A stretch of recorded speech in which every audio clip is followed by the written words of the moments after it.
Assalamualaikum dan selamat sejahtera. Hai semua. Selamat datang ke podcast Nadipreneur bersama saya Ain, hos anda untuk hari ini. Okey, apa podcast Nadipreneur ni? Okey, saya share sikit. Podcast Nadipreneur ini adalah satu program ataupun platform bual bicara bagi mengkongsikan kisah-kisah pengalaman para usahawan, tips serta panduan daripada pakar atau mentor perniagaan, serta kita kongsikan lagi pelbagai topik menarik buat anda khusus para usahawan Nadi. Jadi pada hari ini, kita ada satu topik yang sangat menarik untuk kami kongsikan bersama anda, berbunyi dari asas ke ikonik, cerita atau cerita penjenamaan jenama anda. Okey, menarik bukan kita punya topik hari ini? Okey, baik. Bersama saya hari ini adalah kita ada Puan Syahana Azlan, salah seorang daripada mentor pemasaran yang sangat berpengalaman dalam bidang penjenamaan. Selamat datang Puan Syahana ke podcast Nadipreneur kita hari ini. Terima kasih Ain, dan juga terima kasih ke Nadipreneur kerana menyebut saya untuk berkongsi sedikit pengalaman saya pada hari ini. Puan Syahana, sebelum kita mengupas lebih lanjut untuk topik kita hari ini, mungkin Puan Syahana boleh ceritakan sedikit latar belakang serta pengalaman pelibatan Puan Syahana dalam dunia pemasaran selama ini. Tentu boleh.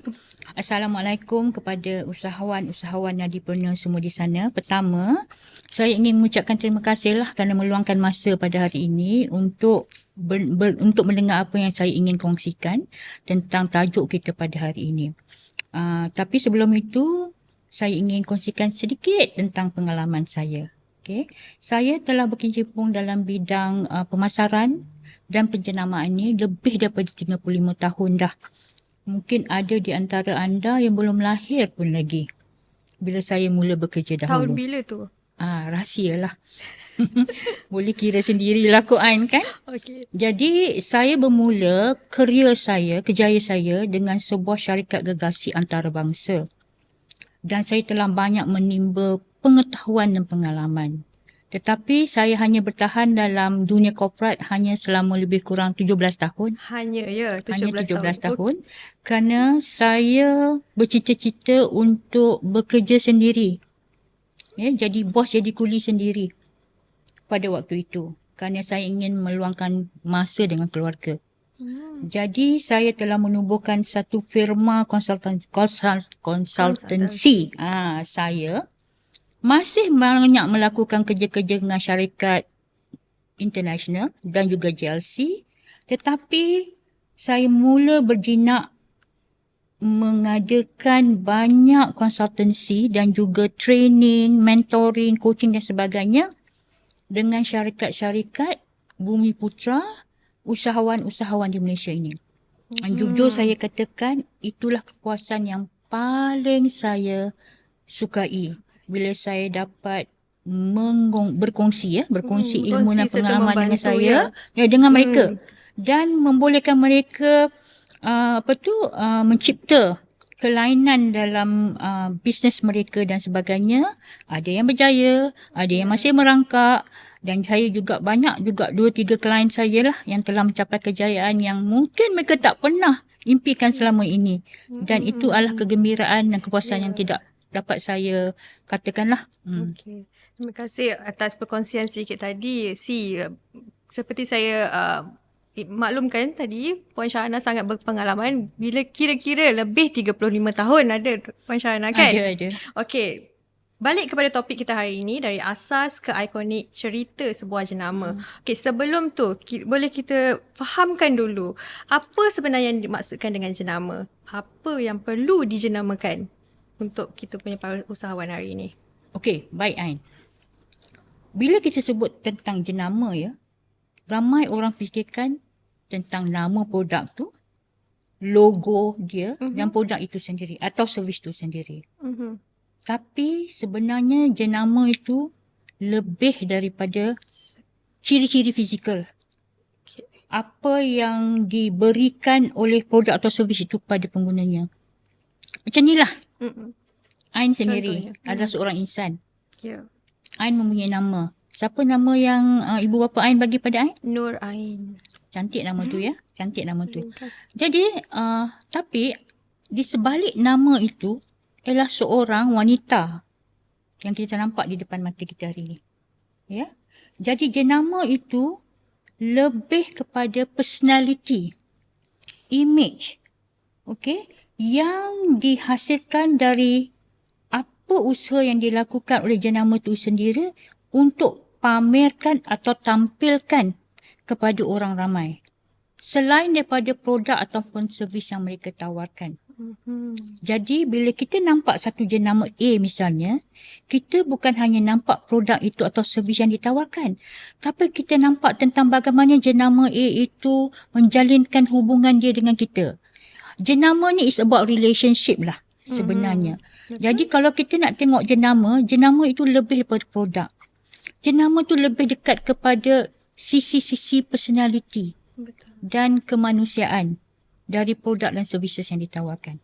I see. Okay, sebab sebelum ni kita hanya faham jenama atau mungkin usahawan pun faham jenama tu hanya tertakluk pada produk sebab dia nak jual produk saja. Sebenarnya jenama ni lebih daripada sekadar produk atau services yang mereka tawarkan. Dia adalah identiti sebuah perniagaan. Betul. Okey, mungkin balik juga pada topik kita hari ini, kenapa kita beri penekanan kepada jenama ikonik. Apa sebenarnya yang dimaksudkan dengan jenama ikonik ni? Mungkin Puan Syahna boleh kongsikan. Okey. Jenama ikonik ni kalau ikut takrifnya lah adalah jenama-jenama yang sangat besar yang dikenali ramai. Itu asas jenama ikonik. Kita hari ni kita banyak jenama-jenama ikonik yang kita ingat di Malaysia saja dah banyak dan berbagai dari segi kategori pasaran, dari segi industri masing-masing. Apa jenama ikonik untuk Malaysia misalnya? KLCC. Sangat ikonik ya. KLCC Simbolik, itu melambangkan kejayaan Malaysia di peringkat antarabangsa. Bila pelancong-pelancong datang ke Malaysia, mereka mesti nak pergi KLCC. Tengok KLCC. Betul. Ambil gambar dengan KLCC sebab dia adalah satu ikon kepada negara Malaysia. Okey, berbalik pada jenama ikonik tu. Okey, selain daripada kita tahu ia adalah satu jenama besar yang kita bina untuk orang kenali, kan, di dalam negara dan serta di luar negara. Okey, tapi apa yang kita kena fahamkan ciri-ciri jenama ikonik tu? Mungkin Puan Syahna boleh kupas ciri-ciri itu. Baik, jenama ikonik ni dia boleh mempunyai ciri-ciri yang negatif atau ciri-ciri yang positif. Hari ini kita perkatakan tentang ciri-ciri yang positif lah. Dan pada pandangan saya lah, jenama ikonik tu jika kita samakan dengan seorang manusia, insan ya, ialah berjaya, dikenali ramai, tapi yang pentingnya dihormati, disanjungi. Dia mempunyai ciri-ciri kepimpinan. Ya, dia jenama yang sangat terbuka. Tak menutup pintunya kepada pengguna dia ataupun orang ramai untuk bersama-sama dengan dia. Ada banyak jenama ikonik di Malaysia ni sebenarnya.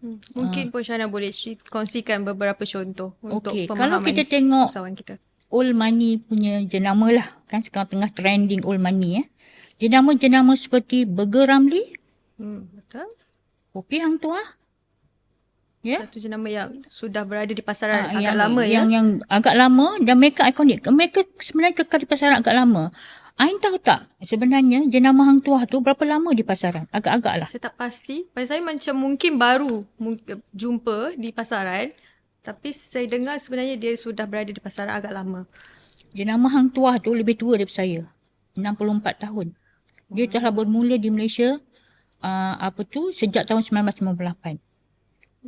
Cuba bayangkan bagaimana jenama Hang Tuah yang merupakan hanya kopi biasa ya, yang digemari oleh ramai peminat-peminatnya. Dan dia bukan bersaing dengan nama-nama kecil kan? Ya, dia bersaing dengan nama besar. Besar jenama besar dari luar negara dan sebagainya juga. Tapi masih bertahan. Betul. 64 tahun, saya sangat respect. Hanya serbuk kopi dia punya produk ya. Dia bukan hanya serbuk kopi, dia sebut kopi Hang Tuah. Hang Tuah. Hang Tuah tu ada banyak persepsi yang kita boleh dapat bila kita dengar nama Hang Tuah tu misalnya. Pemilihan nama tu dan nama tu sangat penting lah.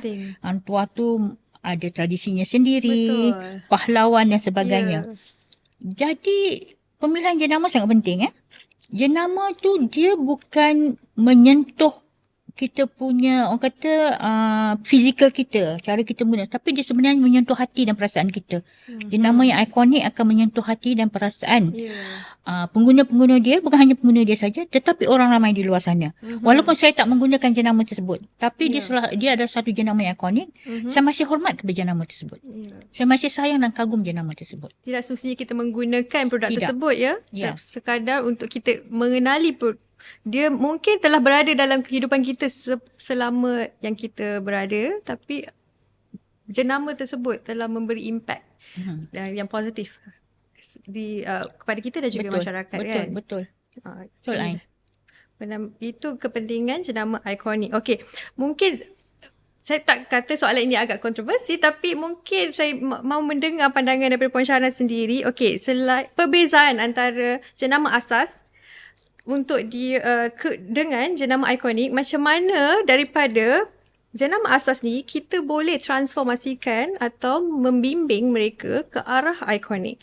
Dan juga kontroversi tadi yang saya maksudkan adalah macam mana, sebab sekarang ni kita dengar orang mempromosikan atau membuat marketing strategi dia menggunakan cara-cara atau teknik kaedah yang agak kontroversi. Mungkin Puan Syahna boleh kupas sedikit tentang isu inilah. Okay, satu isu yang menarik. Beberapa tahun yang lepas, saya pernah ditanyalah oleh klien saya ya, tim marketing klien saya. Dia kata, Puan Syahna, sekarang tengah trending lah marketing yang kontroversi ni. Saya rasa kita nak buat teknik marketing ini untuk jenama kita lah. So saya tanya soalan ni balik. Kalau awak tak buat teknik pemasaran yang kontroversi ni, jenama awak tak akan melonjak ke? Jadi membuatkan dia terfikir. Betul juga. Saya secara peribadinya tidak menyokong teknik pemasaran yang kontroversi. Pertama, sebab apa? Kerana kita hanya nak memperkatakan sesuatu yang kontroversi untuk menarik perhatian orang ramai. Tetapi apakah hasilnya? Sebaiknya setiap peluang untuk kita berinteraksi dengan orang ramai itu adalah peluang kita untuk membuat mereka mengagumi kita. Dan mengenali produk mengenali kita. Dan perniagaan bukan kita kan. menyembang membawang tentang kita. Ya, satu, kita dah rugi satu peluang. Pada saya, banyak cara lain lebih positif untuk kita lakukan. Dan marketing yang kontroversi ni tak boleh mampan, tak boleh dikekalkan. Dia menyebabkan orang akan confuse pula. Jenama ni sekejap macam ni. Jenama ni sekejap macam itu. Siapa jenama ini? Seolah-olah kehilangan identiti. Jadi kehilangan identiti satu. Tapi yang paling teruk dalam kita istilah marketing kita panggil, jenama sakit mental. Schizophrenic brand. Orang tak jelas jenama ni apa sebenarnya. Jelas produk dia. Tapi jenama ni apa sebenarnya. Maksud jadi, cuba bayangkan. Kalau kita berhubung dengan kawan kita, kawan baik kita, versus kita berhubung dengan orang yang sakit jiwa. Apa perasaan kita? Kita lebih senang dengan orang yang kita tahu siapa dia dengan jelas. Dan tak perlu berteka-teka. Jadi jenama ikonik itu mestilah jenama yang jelas. Orang tahu apa dia. Jelas secara positif lah. Jelas secara negatif. Okay. So banyak teknik untuk membina jenama yang ikonik ini. Yang memang tak cukup masa lah jika saya nak perincikan di sini. Mungkin Nadipreneur akan ambil peluang untuk kita melakukan satu lagi podcast yang membolehkan kita memperincikan. Untuk topik. Saya nak katakan di sini ya, membina mencipta produk atau services amat senang. Amat mudah.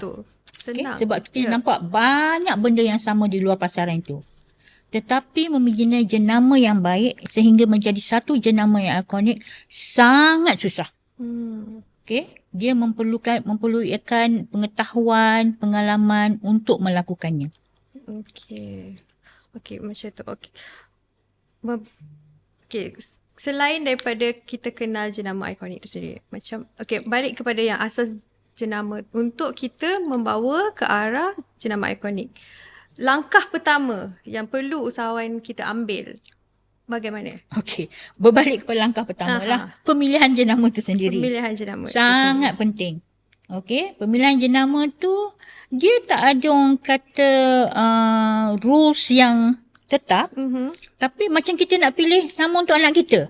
Okey. Kita nak pilih, mesti nak pilih nama yang baik. sedap, Membawa maksud yang maksud baik. yang baik. Ya, kadang-kadang kita lupa setengah jenama tu mempunyai konotasi, mendatang persepsi yang tidak positif. Ada satu kes, satu jenama kereta ya. Dia sangat popular di Amerika Syarikat. Okey, tetapi bila dia memasarkan jenama tersebut di negara Eropah, nama itu bermaksud tidak boleh berjalan. Tapi produk apa yang dia pasarkan? Kereta. Cuba bayangkan, you memasarkan sebuah kereta di negara Eropah itu, nama kereta tu bermaksud tidak boleh bergerak. Jika ditafsirkan dalam bahasa Eropah tersebut. Jadi kita kena faham ya, sebab jenama bermula daripada nama. Jadi nama tu sangat penting. Lepas tu logo dia mestilah cantik. Sebab apa? Bila kita nak mengenengahkan jenama itu memperkenalkan jenama itu kepada pelanggan kita atau pasaran, mereka mesti dengar nama kita, nama yang sedap, mempunyai makna yang baik, tidak mempunyai makna yang negatif. Betul. Mungkin nama yang mudah disebut, mudah diingati. Yang paling penting. Sebab itu kalau dulu ada rules dia, kalau untuk jenama yang baik, dia tidak boleh ada lebih daripada 3, orang kata sebutan. Maksudnya 3 suku kata. Suku kata betul. Okay. 3 suku kata. Okay. Sebab orang lebih senang nak ingat. Okay? Orang lebih senang nak sebut. Yeah. Okay? Dan satu lagi saya nak pesan di sini, mungkin ramai orang terlepas pandang, terutamanya usahawan-usahawan. Bila anda dah memilih jenama yang anda kendaki itu untuk produk atau servis anda, pastikan ia boleh di-trademarkkan. Ya, betul. Kadang kita lupa. Ya, sebab bila kita trademarkkan jenama itu kepada diri kita, orang lain dah tak boleh mengambil jenama tersebut. Di mana kita nak trademarkkan, kita trademarkkan di MyIPO. Saya ada satu kes dahulu, bila dia telah menggunakan brand itu, jenama itu selama beberapa tahun tanpa di trademark, jadi satu ketikanya dia mula nak melancarkan aktiviti pemasaran yang sangat besar. Sebab dia telah mempunyai kemampuan melakukannya, tiba-tiba kita dapati jenama itu tak dapat digunakan. Kerana jenama itu telah dimiliki oleh orang lain. Dan dia telah menghabiskan masa bertahun-tahun memperkenalkan jenama dia di pasaran. Dia terpaksa kembali, orang kata, ke langkah pertama. Mencari jenama baru, disah milikkan dan membinanya semula. Itu satu kerugian yang besar. Kira macam kena bermula daripada awal semula lah kan. Jadi, perkara ini saya nak tekankan ramai usahawan lupa. Sebab mula berniaga kecil-kecil tak apalah kan, tapi bila kita dah ada kemampuan untuk untuk menjadi lebih besar, kita memerlukan jenama kita itu menjadi milik kita sendiri. Contohnya Hantuah tadi, Ramli Burger tu, mereka dah sah merupakan jenama milik perniagaan tersebut. Jadi tak boleh ada lagi satu kopi Hantuah datang ke pasaran. Okey, sebab kepentingan untuk kita trademarkkan, cap dagangkan kita punya jenama. Okey. Satu lagi topik. Mungkin kita pernah dengar tidak semestinya sesuatu jenama ini perlu mengetengahkan founder dia ke pemilik sebenar di sebalik jenama tersebut. Mungkin Puan Syahana boleh kongsikan. Okey, keputusan untuk mengenengahkan pemilik ataupun orang di belakang jenama tersebut ada berbeza-beza mengikut situasi dan produk tersebut. Okay. Kebiasaannya lah ya, bila kita bercakap tentang produk kosmetik di Malaysia ini, jenama-jenama tu sentiasa mengenengahkan the face, orang kata di muka, di belakang jenama tersebut, pengasasnya. Sebab apa ia dilakukan? Ingat ni macam kita kata, dia ialah tentang bagaimana kita menjalinkan hubungan dengan image ataupun dengan personality brand tersebut. Jadi bila kita meletakkan satu wajah di depan brand kita, jenama kita, orang akan lebih percaya, oh itulah dia orangnya dan saya percaya kepada dia. Jika orang itu membawa jenama dia dengan cara yang positif lah. Okay? Jadi dia ada kemungkinan akan menjadi negatif jika kepribadian founder itu tidak elok dan tidak selari dengan jenama produk yang. Jadi dia ada kebaikan dia dan ada keburukan. Pesanan saya kalau anda nak ke depan, jenama anda, kalau anda percaya itu cara yang paling mudah dan senang untuk membuatkan anda lebih tertarik mendekati jenama anda atau produk anda, boleh. Tak ada masalah. Tapi pastikan anda mempunyai peribadi, kelakuan yang akan menjadikan anda sebuah jenama ikonik nanti. Mungkin kita boleh kongsikan sedikit contoh seperti Khairul Aming misalnya.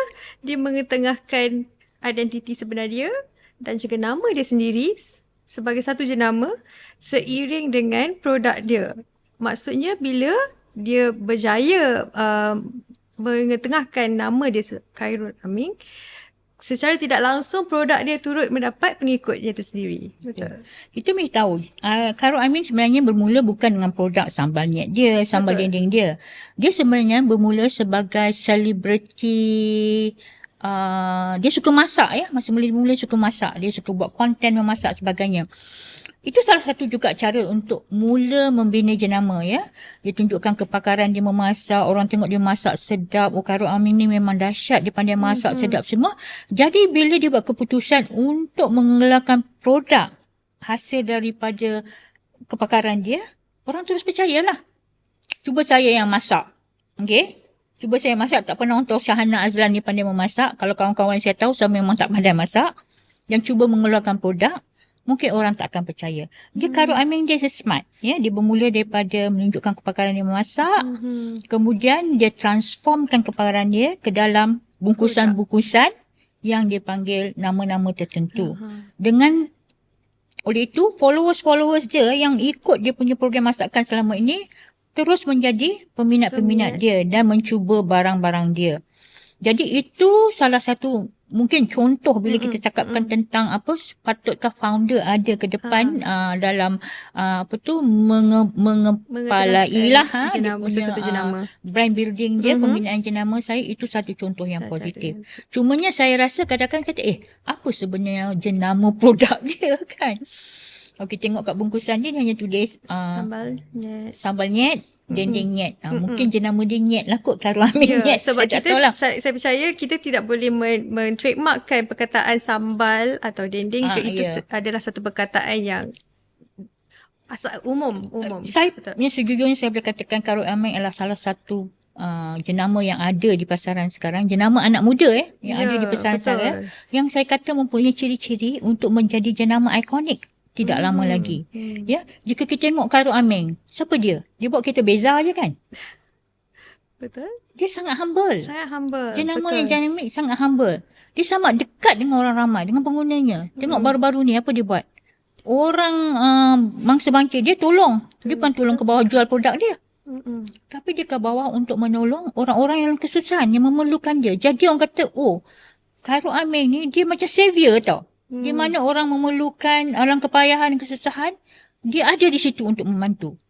Jadi, imej-imej yang positif ni telah ditransformasikan, dipindahkan kepada produk dia. Betul. Jadi, kemungkinan saya beli sambal nyet ni, bukan saya nak sangat makan sambal nyet sebab ada sambal nyet yang lain. Betul. Sebab saya suka dan kagum dengan Khairul Aming. Ya. Yang merupakan face to the product. Jadi, ini satu kes menunjukkan jenama bukan tentang produk. Jenama ialah tentang personality yang dizahirkan tentang produk itu. Sama juga seperti Khairul Aming membawa makanan tradisi kita ke Menteri New Zealand. Yes, dia membawa menyambut kehadiran Menteri dari New Zealand untuk mempromosikan makanan tempatan kita. So ikon inilah, Khairul Amin inilah yang mengetengahkan. Dia bukan mengetengahkan produk beliau, tapi mengetengahkan diri dia sebagai, kita rasa, duta kepada Duta Malaysia. kepada produk-produk Malaysia. Betul. Produk-produk Malaysia. Itu Betul? dia sedang memanage jenama lah tu. Betul. Memanage jenama yang ikonik. Bagus.